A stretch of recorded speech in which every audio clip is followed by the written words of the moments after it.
What really happened with the U.S. arrest of the Venezuelan president? To understand the conflict between the United States and Venezuela, we cannot begin with the military operation or the discourse surrounding the U.S. arrest of President Maduro.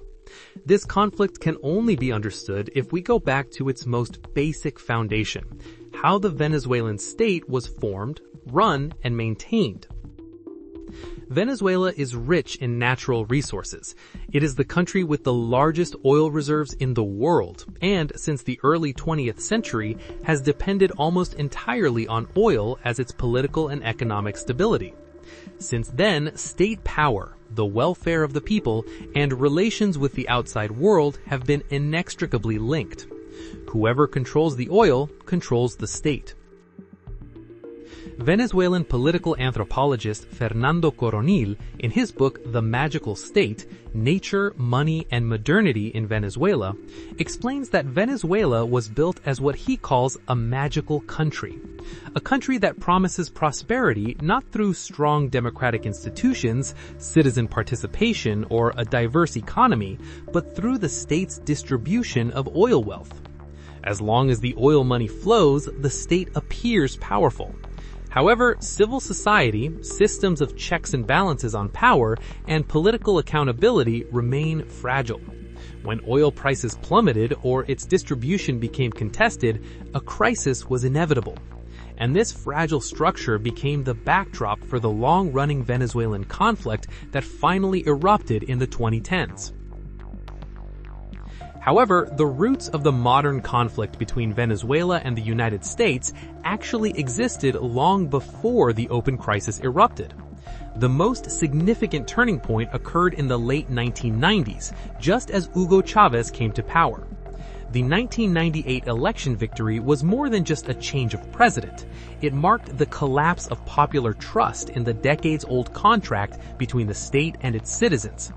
Venezuela was hailed as a stable democracy, but that stability never truly brought prosperity to the majority of the people, despite the country's abundant oil reserves. Chavez emerged from this gap of disillusionment. He was not a traditional politician, but a military officer who spoke plain language. His closeness to the everyday experiences of the people set him apart, and he dared to openly name the enemy. He argued that Venezuela's poverty and inequality were not simply the result of domestic mismanagement, but also the result of an unequal global system with the United States as the dominant power within it. Gio Mayer, in his book We Create Chavez, A People's History of the Venezuelan Revolution, explains that Chavez was not a populist figure who emerged suddenly. He was a product of the history of economic inequality, state violence, and neoliberal policies that disproportionately affected the poor. This culminated in the Caracazo tragedy of 1989, when thousands of civilians died as a result of government repression after the government implemented economic policies recommended by international institutions supported by Washington. This event left a deep collective wound, and it was from this wound that Chavez constructed his political language. From then on, the United States ceased to exist in the Venezuelan political imagination, but rather as a foreign nation and a symbol of historical suffering. Chavez captured this memory and articulated it clearly. The Bolivarian Revolution was a form of resistance, and the United States was the most concrete face of the global system perceived as oppressing Venezuela. For your information, the Bolivarian Revolution was Hugo Chavez's political project to dismantle the old Venezuelan order, which he considered failed to improve the welfare of the people despite the country's rich oil resources. Inspired by Simón Bolívar, the revolution emphasized national sovereignty, strengthening the state and rejecting foreign domination. Within this framework, the United States was positioned not simply as another country, but as the central symbol of a global system perceived as oppressing Venezuela. Chavez's anti-Americanism then expanded far beyond campaign rhetoric. It became a broad framework for explaining nearly all of Venezuela's crises. Social inequality, economic failure, and historical wounds were woven into a single narrative. Venezuela's poverty was not solely due to internal failures, but rather because it had been plundered by an unequal world order with the United States as its primary actor. From this point on, the conflict between Venezuela and the United States changed form. From a tense friendship, it could become a prolonged and increasingly violent ideological struggle. And over time, resistance to imperialism ceased to be on the fringes of discourse, but moved to the center of the state. Anti-imperialism transformed from a political stance into an official ideology. The state not only regulated the economy and security, but also produced meanings about who was friend and who was foe. Fernando Coronil's book, mentioned earlier, explains that under Chavez, the Venezuelan state used oil as a dual instrument, a source of revenue and a symbol of sovereignty. The distribution of oil wealth was presented not as a simple fiscal policy, but as an act of liberation from foreign domination. The state appeared as a magician, to use Coronil's term, presenting social justice through complete control of natural resources. Within this framework, the United States functioned as a structural antagonist. Every policy of nationalization, every rejection of international financial institutions, and every alliance with non-Western countries was presented as an emancipatory measure. Chavez's speech at the UN General Assembly in 2006 made this clear. In its 2006 report, Al Jazeera assessed that the speech was not merely a diplomatic provocation, but rather a symbolic declaration that Venezuela had chosen to stand outside the Washington-led international order.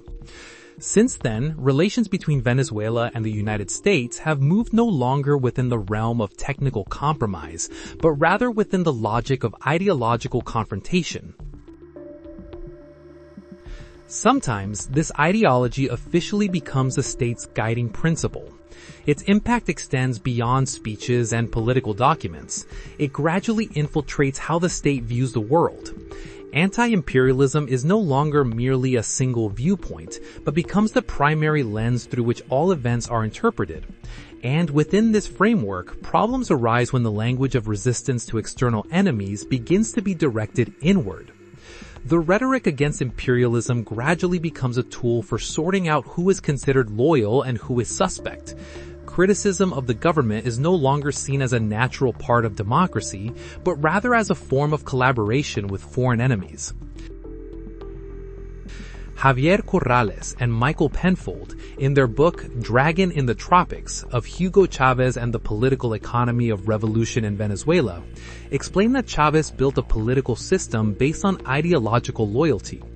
The state divided society into two broad categories: those on the side of the revolution and those outside or even against it.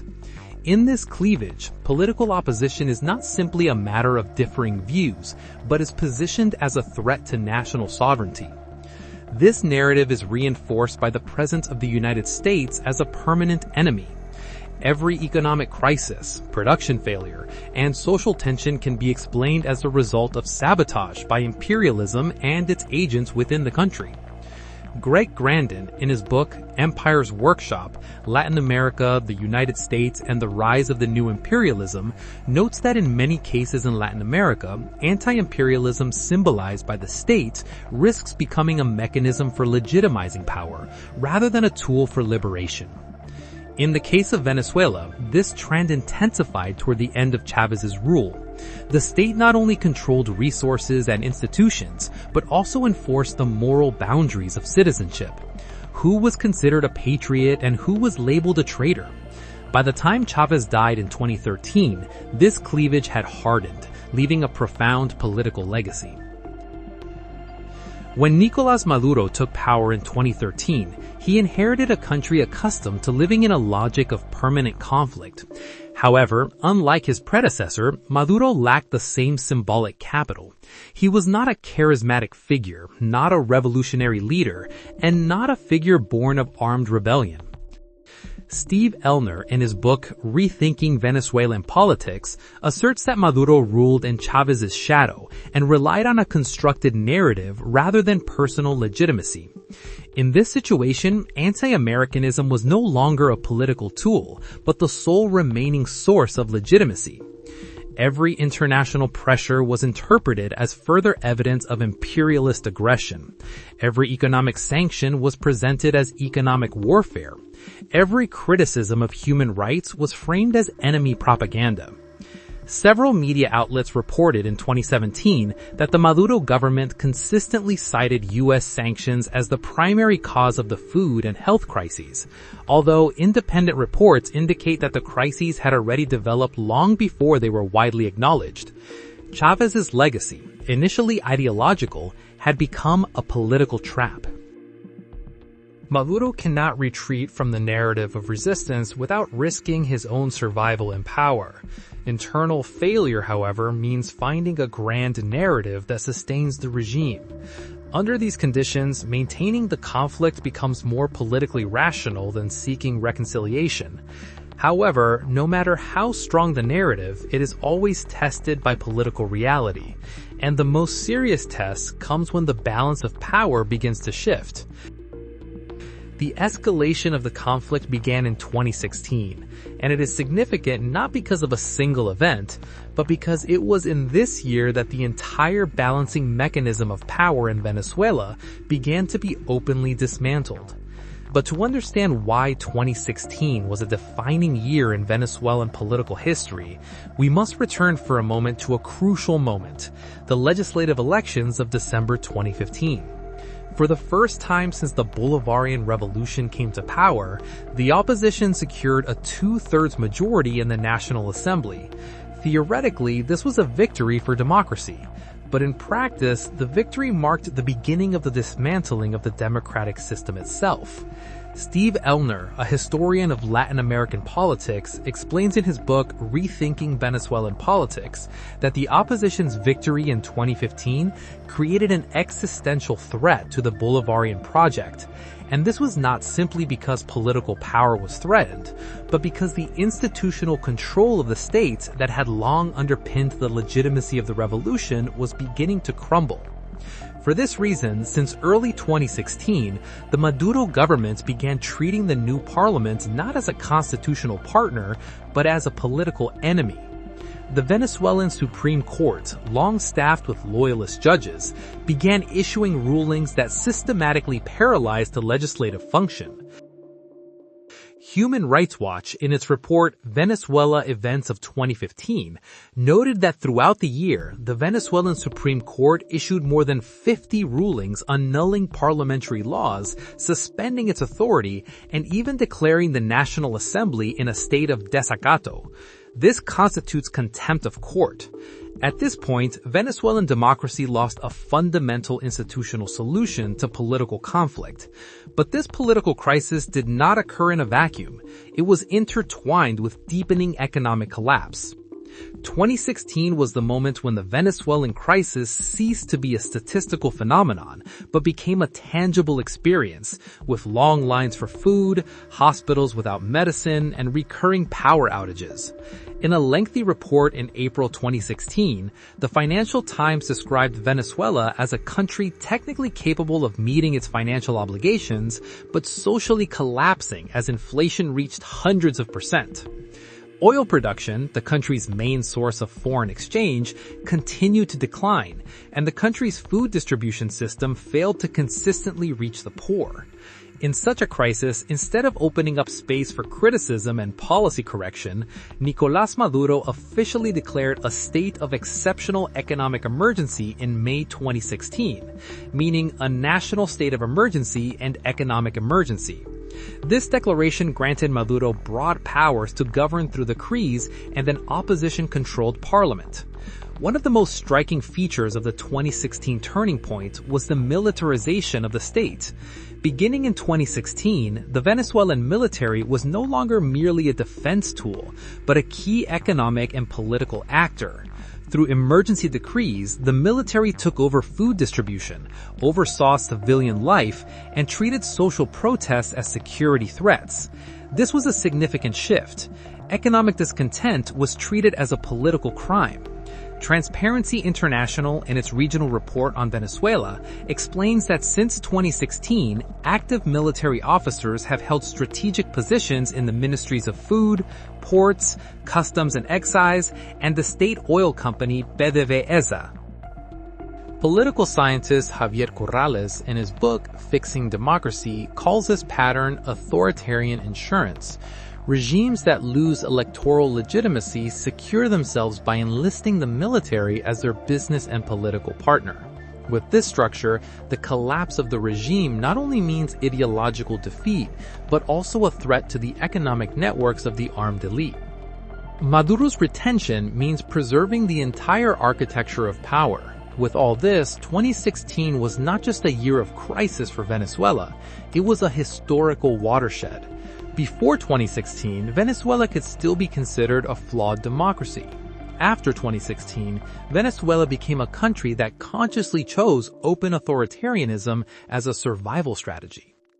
From this point on, the Venezuelan conflict could no longer be resolved through elections, parliamentary dialogue, or policy reform. It entered a new phase in which a protracted confrontation between the state, the people, and the international community became evident. This is where the escalation to international sanctions, diplomatic isolation, and ultimately the arrest of the head of state outside its borders finds its historical roots. 2017 was the year when the Venezuelan crisis became incomprehensible. From an economic failure or internal political conflict, it morphed into an open human rights crisis broadcast to the world through images of bloody protests, mass burials, and military trials of civilians. The wave of protests that erupted in April 2017 was no sporadic event. It was the accumulation of long pent-up social anger stemming from food shortages, extreme inflation, and the closure of all formal political channels. Human Watch, in its report Crack Down on Dissents, Brutality, Torture, and Political Persecution in Venezuela, explained that Venezuelan security forces, including the Bolivarian National Guard, systematically used excessive force, arbitrary detention, and torture against protesters. The report documented how hundreds of civilians were tried in military courts, a practice that explicitly violates international law. And already under international scrutiny, the Maduro government went further, announcing the formation of a constituent assembly in July 2017, a supra-constitutional body elected without a public referendum and designed to take over the functions of parliament. For many international observers, this was a clear dismantling of the constitutional order. In its July 2017 analysis, the Washington Post even called the Constituent Assembly the final institution, a legal coup carried out through formal procedures but destroying democracy from within. It was in this context that the United States began imposing its first large-scale financial sanctions. In August 2017, the Donald Trump administration imposed sanctions restricting the Venezuelan government's access to U.S. financial markets, including a ban on new currency transactions and restrictions on PDVSA. Some media outlets wrote that these sanctions were designed as a direct response to political repression and the dismantling of democratic institutions. These sanctions were not general economic sanctions, but rather a political signal that state violence has international consequences. It was at this point that the United States entered not simply as a sanctioning agent, but as a key actor in the escalation of the conflict. However, beyond this, the sanctions against Venezuela did not stand alone. They were part of a broader U.S. foreign policy approach at that time, known as the maximum pressure strategy, a doctrine that employed extreme economic pressure to force political change. Francisco Rodriguez, a Venezuelan economist critical of Maduro, explains in his analysis published in Foreign Affairs that U.S. sanctions since 2017 are designed to block Venezuela's access to international credit markets and the global financial system, and to stifle vital commercial ties that sustain the country's oil revenues. This has made the Venezuelan regime increasingly dependent on oil as its sole source of foreign exchange, making it highly vulnerable to external pressure. This logic rests on the central assumption that economic hardship will divide elite and military loyalty towards Maduro. However, this assumption is widely disputed. Mark Weisbrot and Jeffrey Sachs wrote in the 2019 study published by the Center for Economic and Policy Research that economic sanctions against Venezuela accelerated the collapse of the health and food systems, but did not result in significant elite fragmentation.